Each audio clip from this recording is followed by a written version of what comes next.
c'est Gaming Game 2 et nous nous retrouvons pour cette vidéo que ça fait plusieurs mois que j'attends de pouvoir la faire.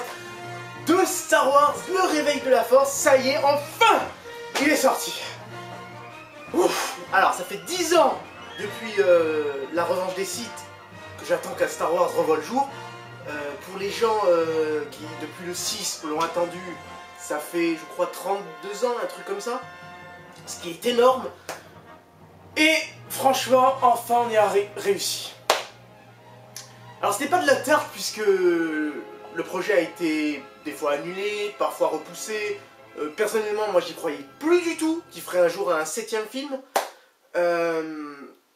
Et puis quand George Lucas a cédé les droits à Disney, comme tout le monde le sait, ça a relancé la franchise Star Wars, donc une nouvelle trilogie a été mise en place, ou plutôt a été prévue. Donc ce film est censé être le premier d'une nouvelle trilogie. Il est censé aussi avoir des spin-offs. Alors un spin-off qui devrait sortir l'année prochaine, c'est Star Wars Rogue One, pour être exact. Star Wars Rogue One est un petit peu l'histoire, enfin c'est une histoire qui se passerait entre le 3 et le 4, et ça se passerait avec des rebelles, mais j'en parlerai plus à la fin de la vidéo. Ce qui nous apporte là, c'est Star Wars, le réveil de la force.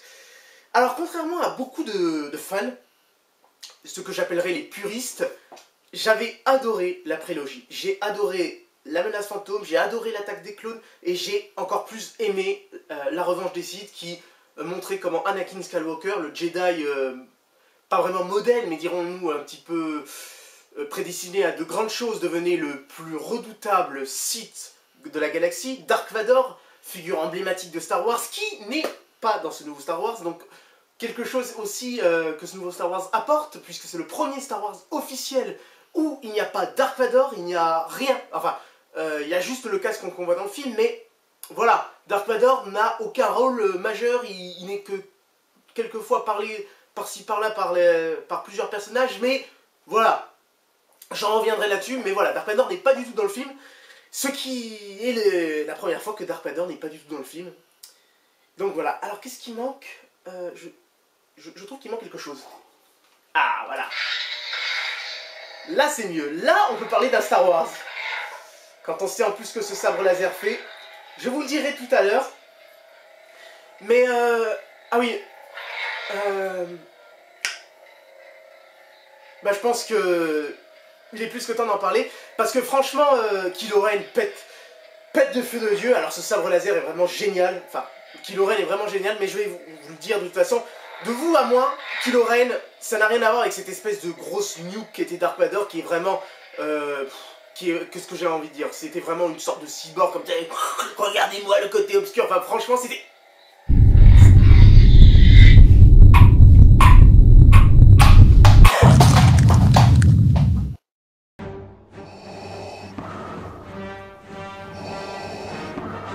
Cette faute envers moi était la dernière.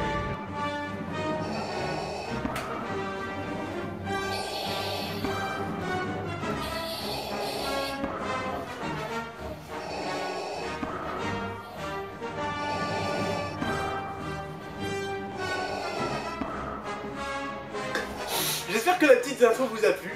Donc voilà, nous allons pouvoir enfin commencer la préséance de notre Star Wars, le réveil de la force, en Dark Vador. Quel meilleur moyen de rendre hommage à cette immense saga.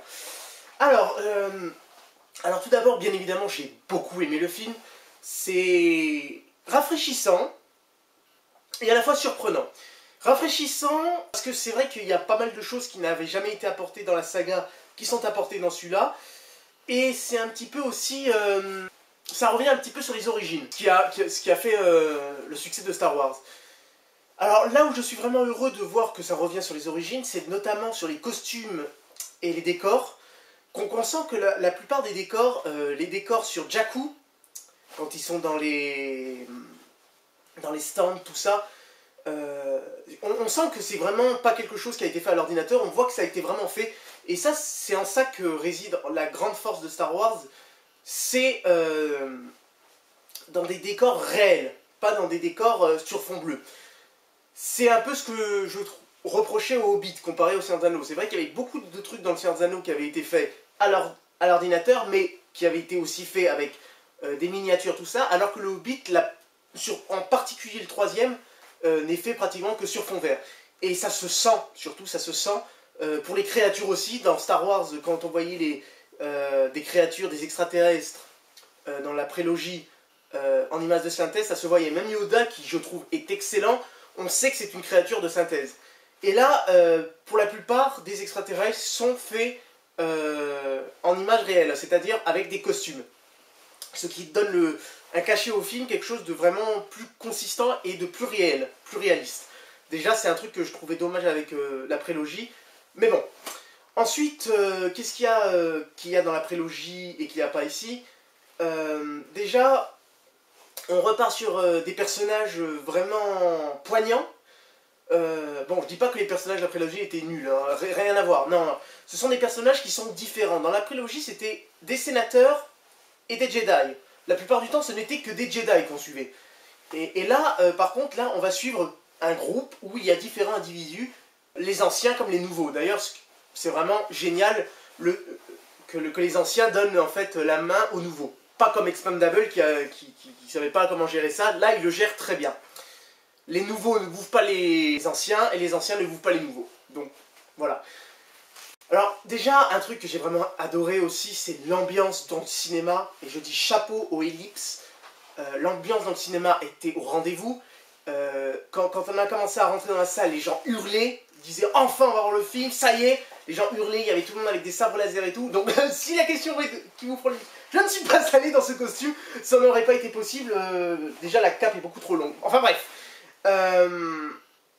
En tout cas, ça a été la folie quand le film a commencé, quand on a vu Lucasfilm. Alors, il n'y a pas déjà le Disney, le logo Disney, tout ça, donc rassurez-vous sur ça, il n'y a pas de Disney. Et quand le film a démarré, les gens ont applaudi, ils ont hurlé. Je crois qu'il y avait une femme à côté de moi qui a pleuré, qui a carrément lâché une larme parce que j'avais vu en regardant un peu les gens. On voyait leur comportement et c'était vraiment beau à voir. C'est quelque chose qui ne m'a pas été donné de voir beaucoup de fois dans ma vie. La seule fois où j'avais vu des applaudissements dans un film, ça avait été pour le dernier Hobbit. Mais là, franchement, c'était 100 fois au-dessus. On voyait que les gens étaient dans le film et ça leur intéressait. Déjà, quand Han Solo a fait son entrée dans le film, il est arrivé en disant « Chewie, on est à la maison ». Je crois qu'il y en avait qui allaient se lever et tout, c'était phénoménal. Tout le monde applaudissait, enfin c'était génial. C'était une ambiance géniale. Les meilleures circonstances pour voir un film. Je pense que... Bon, après je suis allé 1h30 en avance, j'ai dû faire une queue de malade, mais voilà. Après c'est Star Wars, hein, on fait ça qu'une fois dans sa vie. Donc déjà, alors je précise que cette vidéo, il y aura du spoiler. Alors si vous voulez couper, je vous le conseille. Mais il y aura du spoiler, beaucoup de spoilers. On commence. Alors, tout d'abord, il se passe des choses extrêmement graves dans ce film. Et je vous avoue que je ne sais pas si je suis le mieux placé ou pas pour vous le dire, mais certaines rumeurs étaient fondées et véridiques. Alors, on va commencer par un personnage que j'aime bien, que j'ai beaucoup apprécié, Kylo Ren. Alors, Kylo Ren... Attention spoiler, à partir de maintenant c'est spoiler, alors coupez la vidéo. Kylo Ren est le fils de Han Solo et Leia, qui a été, alors c'est pas très bien expliqué comment il a été enlevé par les forces du mal, par les Sith, qui est cette fois-ci commandé par un personnage énigmatique, un petit peu étrange, comment ils appellent le suprême Snoke, enfin je sais plus, Snoke, c'est son nom. Ah putain, je sais plus c'est quoi. Il appelle le grand... Non, pas le grand Snoke. Enfin bref, il s'appelle Snoke. Et c'est une sorte d'extraterrestre humanoïde qui au début j'ai cru que c'était un géant, mais en fait c'était un hologramme. Donc dans le film vous allez voir qu'il est immense. Mais en fait ce n'est qu'un hologramme, on le voit posé sur un siège. Alors on ne sait pas trop qui il est, ce qu'il est. Pour l'instant on n'a pas vu grand chose dans le film de lui. Donc c'est lui qui aurait formé Kylo Ren au côté obscur. Donc on ne sait pas s'il a un lien direct avec l'empereur, si c'est un truc complètement différent. En tout cas, c'est Andy Serkis qui prête les traits à ce personnage assez étrange qu'on verra dans les prochains films. Donc c'est lui qui enlève Kylo Ren à ses parents. Donc il s'appelle Ben, d'ailleurs le fils s'appelle Ben, alors je sais pas pourquoi, peut-être en hommage à Obi-Wan Kenobi, tout simplement. Donc le fils officieusement s'appelle Ben, et il a été enlevé par ce Snoke, leader suprême, voilà, le leader suprême, voilà, ça y est, ça m'est revenu.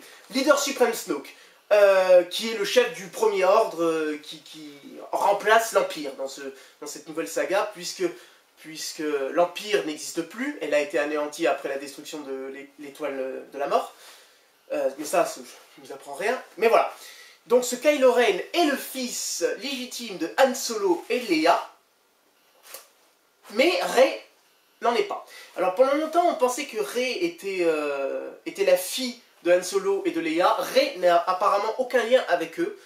Du moins, pas dans celui-là. Peut-être plus tard, pourquoi pas, puisqu'on ne savait pas que Leia allait devenir non seulement la fille de Dark Vador, mais la sœur de Luke. On ne savait pas, donc peut-être. Mais personnellement, je pense qu'elle est plutôt la fille de Luke. Après, à vous de voir. Donc Rey n'est pas du tout ça, et il y a une mort. Il y a une mort à déplorer. Alors là, c'est le plus gros spoiler que je ferai dans cette vidéo. Donc là, je vous conseille carrément d'éteindre votre PC. Ou de changer carrément de vidéo, parce que là, un personnage emblématique de la première saga, la saga originale, meurt.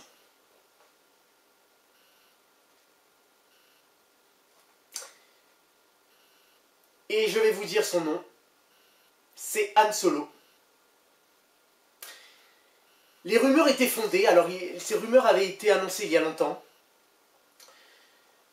Et je pense que je n'ai jamais vu un silence aussi glaçant dans un film quand un personnage meurt. Et le personnage d'Han Solo meurt pratiquement à la fin du film. Un peu de la même façon qu'Obi-Wan. Même si la scène a un côté un petit peu comme dans l'Empire contre-attaque où Dark Vador annonce à Luke qu'il est son père, c'est un peu ce même côté, et l'assassin d'Han Solo n'est autre que son fils Kylo Ren. Alors la scène est assez poignante puisque je la voyais arriver. Je l'ai d'abord vu arriver quand Kylo Ren capture Rey, et là je l'ai vu carrément arriver quand d'un coup, il n'y avait plus de musique. C'était une atmosphère pesante. On sentait qu'il allait y avoir quelque chose. Alors, je ne savais pas si c'était Han Solo ou Chewbacca qui allait avoir un truc, ou Chewie. Mais on sentait qu'il allait y avoir un truc et ça n'a pas loupé. Alors, c'est vraiment l'une, probablement, des morts les plus tragiques qui m'a été donnée de voir au cinéma. Et probablement la mort la plus tragique de Star Wars, parce que Obi-Wan Kenobi, quand il est mort, mais ça fait pas le même effet, parce que, à la base, en plus, Obi-Wan, c'était son premier film, quand le film est sorti, le 4e, donc on n'a pas eu ce même truc. Et puis, Obi-Wan n'est pas vraiment mort, en plus. Après, on l'a vu plusieurs fois revenir, parce que c'était un Jedi. Grâce à Yoda, il a eu ce don de pouvoir revenir après la mort.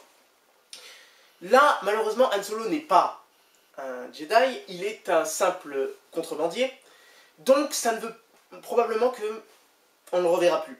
Et ça, c'est assez... Waouh.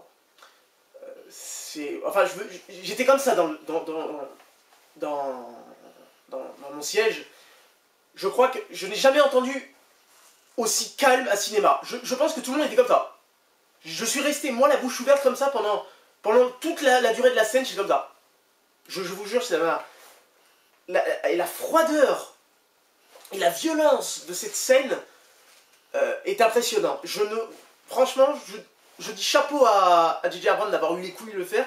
Maintenant, est-ce qu'il va pas se faire lyncher en ayant tué l'un des personnages les plus emblématiques de Star Wars? J'en sais rien. Je vous avoue que, même moi, je ne sais pas si je dois applaudir au scandale, je veux dire, applaudir au génie, ou plutôt huer au scandale. Je vous avoue que je ne sais pas encore. En tout cas, mis à part ça, un autre point, c'est que pourquoi on n'avait pas vu jusqu'à présent Luke dans aucune photo? C'est tout à fait normal, parce que Luke n'apparaît qu'aux dernières secondes du film. Voilà. Je ne peux pas dire mieux. Vous ne verrez pas Luke pendant tout le film, juste dans un petit flashback de Rey. Mais quand vous verrez Luke, c'est à la fin du film. Donc Luke ne meurt pas, contrairement à ce que moi-même je pensais. Luke ne meurt pas, c'est bien Han Solo. C'est lui la grande victime de ce film. Et c'est terrible, c'est vraiment terrible. Moi-même, je n'arrive pas à encore le réaliser. Déjà, j'arrive même pas encore à réaliser que j'ai vu Star Wars. Donc, voilà. Donc voilà, alors je vais parler un petit peu des personnages. Alors vite fait, hein. Alors Rey est une Jedi. Donc elle est prédestinée à devenir Jedi parce que tout le long du film, il y a un parcours initiatique du personnage où on voit ses talents devenir de plus en plus puissants. Donc elle est tournée vers la force, de toute évidence. Je trouve une très bonne idée, puisqu'on n'avait pas eu jusqu'à présent une Jedi importante. Je trouve l'idée très bonne. Ensuite, pour le personnage de Finn. Le personnage de Finn, eh bien c'est le fameux Stormtrooper noir que tout le monde n'arrêtait pas de critiquer, qui est personnellement un très bon personnage. J'ai vraiment beaucoup aimé ce personnage. Il a des petites répliques sympathiques. Et même si de temps en temps dans le film il est un peu, on va dire, lâche, c'est vraiment un personnage sympathique et un personnage que personnellement je n'avais jamais vu encore dans Star Wars. Et ça donne un peu quelque chose de nouveau dans Star Wars, ça donne une fraîcheur. Ensuite, le personnage, mon petit personnage préféré, enfin préféré, disons ma petite trouvaille, BB-8, que j'adore, franchement j'adore ce personnage, c'est une putain de tuerie ce personnage. Il y a plein de moments de sketch avec lui, je peux pas tous vous les nommer. Alors il y a un moment où un sketch où Finn doit mentir à Rey sur son identité, et pour dire merci à BB-8, Finn lui tend le pouce comme ça, et l'autre il sort une espèce de tige en fer, enfin une pince, et au bout de cette pince il y a un chalumeau, donc ça fait un pouce, et toute la salle a explosé de rire à ce moment-là. Mais il y a plein de scènes avec ce personnage, il est très charismatique, il a des petits sons vraiment qui font bien rire. Mais voilà, déjà pour ses... Et son maître, puisque son maître il s'appelle Po. Rien à voir avec le panda de Kung Fu Panda. Hein. Donc son maître s'appelle Po, c'est un rebelle qui a été envoyé par Leia pour retrouver Luke. Qui est un personnage que j'aime bien, mais il fait pas... Enfin, la plupart du temps il est toujours dans son vaisseau, dans le film. C'est un excellent pilote d'ailleurs, et il y a un moment, une scène où on voit Finn qui se bat au sol, et on voit le vaisseau de... C'est vraiment une très belle séquence où on voit le vaisseau de Po détruire plein de chasseurs du Nouvel Ordre. Et c'est vraiment une très très belle scène. Les scènes de combat sont géniaux. La scène sur Jakku, la course-poursuite avec le Faucon Millenium est excellente. D'ailleurs, le Faucon Millenium, une simple épave sur Jakku, il faut le faire quand même. Il faut le faire. Parce qu'en fait, Han Solo a perdu le Faucon Millenium et passe le clair de son temps à essayer de le retrouver.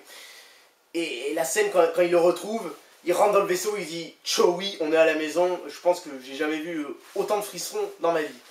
Donc après, on va concentrer un petit peu sur les méchants. Alors les méchants, on va aller vite sur les méchants.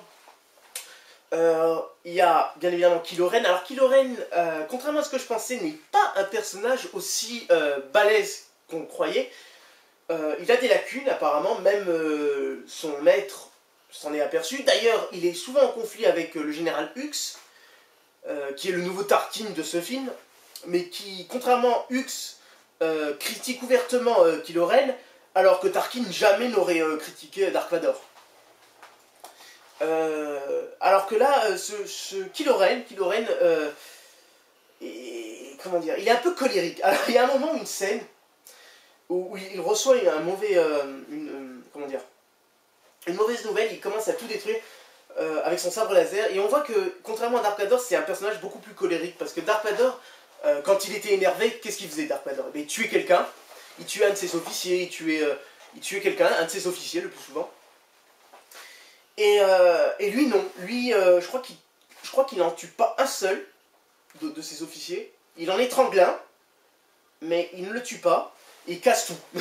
Et ça se reproduit 2 fois dans le film, et ça... il y a un moment où on entend il casse tout, il y a 2 Stormtroopers qui arrivent, et 2 Stormtroopers qui arrivent, qui l'entendent se casser, et ils font demi-tour comme ça, dire « Oh putain, lui il est pas dans ses jours ». Donc cette scène m'a fait un peu rire. Ensuite, le Capitaine Phasma est une déception, enfin une mini-déception, c'est pas non plus... puisqu'elle n'a pas un grand rôle. Alors pour ceux qui ne sauraient pas, le Capitaine Phasma est une femme. Et elle est interprétée par une femme d'ailleurs qui jouait dans Game of Thrones, la grande gaillarde avec des cheveux courts dans Game of Thrones. Donc c'est un personnage qui fait pas grand chose, que je trouve même un petit peu faible, puisqu'elle se fait en 2 secondes maîtriser par Chewbacca, Han Solo et Finn, à la fin du film, et son sort n'est apparemment, et on ne sait toujours pas ce qu'elle est devenu ce personnage. À la fin du film, personnellement, je ne sais pas ce qu'est devenu ce personnage. Est-il mort dans l'explosion de la base? On n'en sait rien. Et le général Hux, qui est interprété par un acteur qui, il me semble, jouait dans Harry Potter, mais jouait aussi... je sais plus le nom du film. Enfin bref, le général Hux, c'est un personnage assez froid, assez... Lui, pour le coup, c'est un personnage que j'ai peut-être plus préféré que Phasma. Parce que même si Phasma avait tout pour plaire, on la voit presque rien faire dans le film. À part donner des ordres. Donc c'est vrai que ce personnage a l'air déjà très haut placé. Et il y a plusieurs scènes avec lui qui ils sont en conflit avec Ren. Pour savoir qui est le meilleur entre lui et Ren face au leader suprême Snoke. Ensuite, pour les héros... Pour nos héros de la première trilogie, on va commencer par celui qu'on voit le plus, c'est devenir Han Solo. Alors c'est un putain de plaisir de revoir Han Solo. Harrison Ford dans son rôle, c'est juste jouissif. J'ai pas vraiment grand chose à dire sur ce personnage, à part qu'il est bien évidemment fidèle à lui-même. Les scènes avec lui sont au top, au top. Je crois qu'il n'y a pas une scène avec lui où je n'ai pas aimé. Il y a Chewbacca, alors Chewbacca par contre c'est un petit peu dommage, je trouve qu'ils auraient pu le vieillir un petit peu. Là je le trouve un petit peu trop lisse, trop propre on va dire. C'est un peu dommage, ça par contre sur le coup c'est un peu dommage, ils auraient dû reprendre le costume puisque je crois qu'il est fait en synthèse cette fois, Chewbacca. Mais je trouvais qu'il rendait mieux dans la Revanche des Sith que dans celui-là, c'est un peu dommage. Chewbacca il y a un petit problème, enfin on sent qu'il y a quelque chose qui va pas avec Chewbacca, mais sinon c'est... le duo marche du feu de Dieu. Et quand Han Solo meurt, c'est Chewbacca hurle et tout. Enfin, ça avait été déjà annoncé il y a quelques temps, cette fameuse scène, mais j'y croyais pas. Donc ensuite, il y a qui? Il y a Leia, qu'on retrouve. Alors Leia, elle fait pas grand chose dans le film, c'est un peu comme le Capitaine Phasma, mais c'est vraiment un plaisir de revoir Luke, Leia et Han Solo ensemble. C'est vraiment un plaisir. Et une scène où à un moment il y a C3PO qui se met au milieu d'eux, donc c'est la première apparition de C3PO qui dit oh vous vous rappelez de moi, vous vous rappelez de moi Capitaine Solo et tout. L'autre il ne calcule même pas, C3PO est de retour et R2D2 ne fait qu'une courte apparition dans le film, pratiquement à la fin, puisque la plupart dans le temps du film il s'est déconnecté depuis la disparition de Luke qui a disparu, puisque tout se porte sur ça, c'est de retrouver Luke qui est censé aider la galaxie. Sinon, il y a d'autres personnages qui sont vraiment que j'ai vraiment beaucoup aimé. J'ai beaucoup aimé la petite extraterrestre qui fait penser à Yoda d'ailleurs. Alors je ne sais plus son nom dans le film, putain. Décidément, il faudrait que je vais le revoir de toute façon ce film pour être...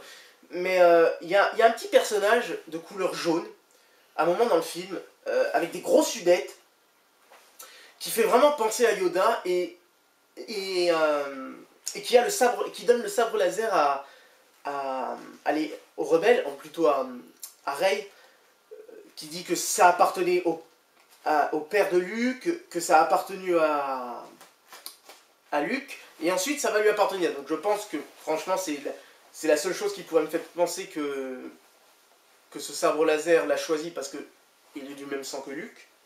Et Luke qui est parti en solitaire après son échec avec l'Académie des Jedi, puisqu'il aurait essayé de recréer une Académie des Jedi, et l'un de ses élèves, c'est-à-dire Kylo Ren, serait passé du côté obscur et aurait tué tous les autres Jedi, donc pareil que Dark Vador finalement, et Luke est parti en solitaire après cet échec, dégoûté de ce qu'il a essayé de faire, qui n'a finalement pas marché.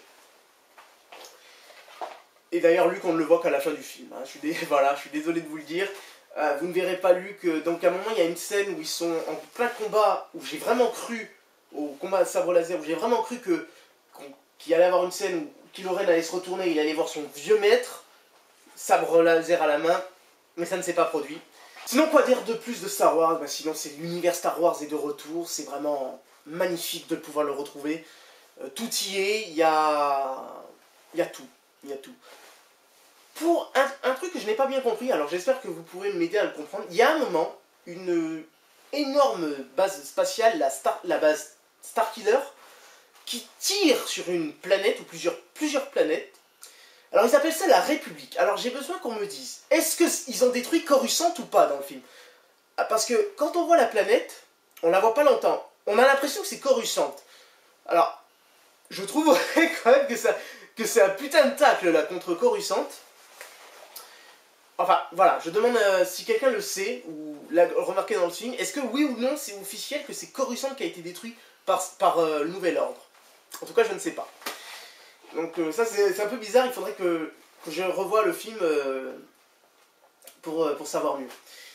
En tout cas voilà, je pense que j'ai pratiquement tout dit, c'est vraiment génial, les effets spéciaux sont géniaux, les acteurs sont géniaux, les décors sont géniaux, les combats sont géniaux, l'histoire est assez simple mais elle marche, même si elle a quelques effets échos à l'histoire à Star Wars, le Nouvel Espoir, au 4e. Sinon voilà, le film marche très bien. Voilà, je pense que j'ai tout dit sur Star Wars. En tout cas, j'espère que cette vidéo vous a plu. J'espère que vous irez voir Star Wars, qui est vraiment le film de l'année et le film à ne pas louper.